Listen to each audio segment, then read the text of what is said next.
થયો સારો ગયો છે, પરંતુ લોકોમાં એ પણ એક ચર્ચા છે કે હવે પછી શું આ બીચને ડેવલપ કરવા માટે કોઈ પણ જે જગ્યા હોય એ લોકોને હરવા ફરવાનું સ્થળ હોય તો ત્યાં એની બેઝિક નીડ એવું હોય કે ત્યાં એક તો લોકોને સલામતીનો અહેસાસ થાય, બીજું જે બેઝિક નીડ છે જેમ કે સારા યુરિનલ્સ હોય, પાણીની સુવિધા હોય, પછી લાઇટિંગ હોવું જોઈએ તો રાત્રે પણ કે વહેલી સવારે પણ લોકો ત્યાં જઈ શકે, પછી એને ખાણીપીણીની જગ્યાઓ આપવી પડે કે તો લોકો ત્યાં જાય તો એ નાસ્તો કે ભોજન લઈ શકે.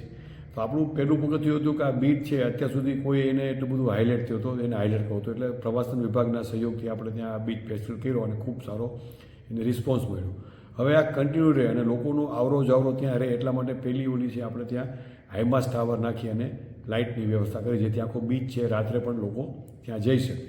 બીજું કે જે આપણે ત્યાં અત્યારે ત્યાં જે યુરિનલ્સને બધા ઊભા કર્યા છે એનું કાયમી એનું મેન્ટેનન્સ રહે અને એ ચાલુ કરી સમય લોકો એનો ઉપયોગ કરી શકે.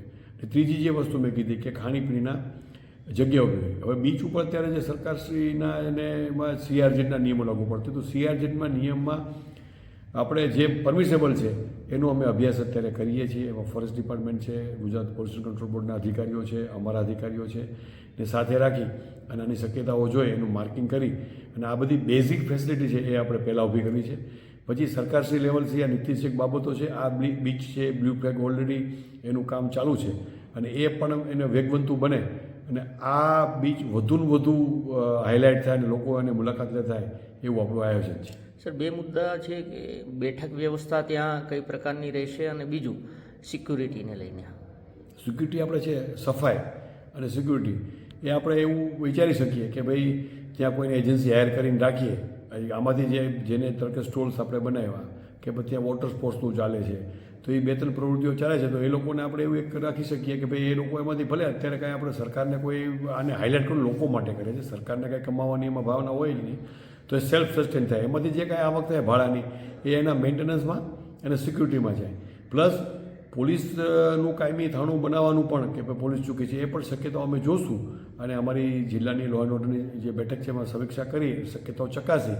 જો એ દિશામાં પણ અમારા પ્લાનિંગમાં તો છે જ કે એક પોલીસ ચોકી ત્યાં ઊભી કરીએ જેથી લોકોને સલામતીનો અહેસાસ થાય. પછી બેઠક વ્યવસ્થાનું આપણે કીધું તો આપણે નાના ગઝીબો જે ઓલરેડી હોય છે જે બીચ ઉપર એવા આપણે ત્યાંય અત્યારે છે, પણ અત્યારે શું છે એ બધું એ સાચવણી અઘરું છે.